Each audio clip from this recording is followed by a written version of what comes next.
Welcome back muli sa Kalaman Studios. Balik na naman tayo sa isang episode na tiyak magpapatawa, magpapagutom at magpapabilib sa malikhain nating mga kababayan.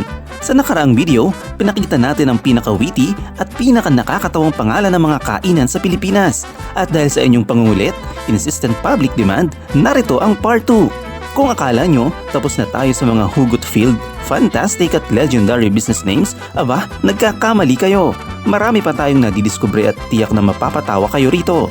Pero bago yan, huwag pa rin kalimutang i-like, share, comment at subscribe sa Kalaman Studios at i-click ang notification bell para maging updated ka sa ating mga latest uploads. Number 1. Sausage with benefits. Kapag may friends with benefits, may sausage with benefits din. Pero huwag kayong assuming ha, walang halong landi ito. Puro lang masarap na sausage na may extra sarap na benefits.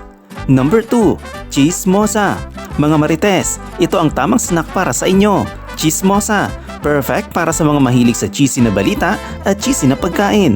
Chismis plus mozzarella, naku, sure akong mahuhulog ka rito. Number 3. Chicago Bulalo.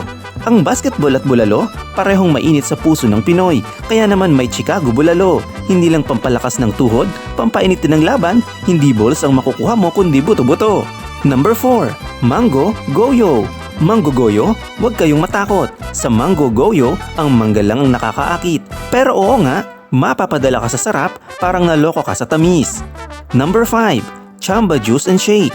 Sa buhay, minsan chamba lang ang swerte. Pero dito sa Chamba Juice and Shake, sure win ang bawat sip-sip. Saktong timpla, walang chamba-chamba. Number 6. Mighty Tea. Ang mga chismosa laging may tea. Ang Mighty Tea ay hindi bastos ha, malakas lang talaga ang tama ng sarap. Number 7. Harry Pata. Harry Potter? Nope, ito ang Harry Pata. Pag tinikman mo ang crispy pata nila, para kang may magic wand, isang pitik lang, ubus agad. Number 8. Dense Pansito. Despacito ba ito?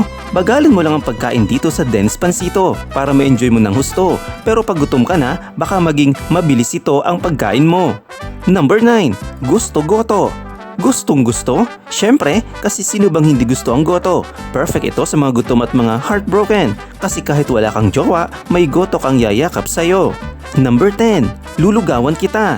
Liligawan kita daw pero hindi. Lulugawan kita. Huwag umasa ng love life pero sure ka sa mainit at creamy lugaw ng pampabusog sa puso mo. Number 11. Witty.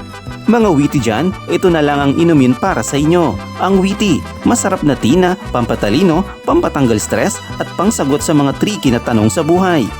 Number 12. Tigang. Sa mga tuyot at tigang, ito ang sagot. Tigang, hindi lang pang-relax, ang pang-moisturize din ng tuyong lalamunan. At number 13, kainderya. Karinderya, hindi kainderya. Kung gutom ka at hindi mo alam saan kakain, ito nang sagot, mabilis, mura at sure na makakabusog pa. Alin sa mga ito ang pinaka-witty para sa inyo? I-comment mo lang sa comment section. At syempre, huwag pa rin kalimutang i-like, share, mag-comment at subscribe sa ating channel at i-click ang notification bell para maging updated ka sa mga susunod nating mga videos.